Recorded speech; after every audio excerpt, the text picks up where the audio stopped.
Khi khmat trong pi Ka dong ka jing shai Kaba pun skeng kum ka sngi Kaba shai ba Da ton ma pi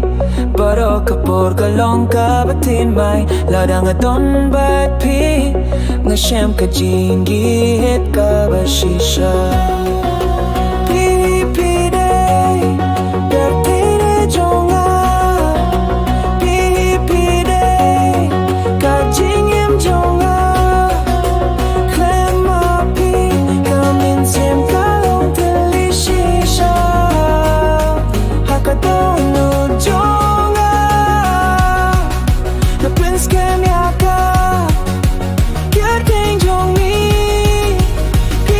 Pyrthei ka jing su ka jing kwa ka jingieit Jong Nga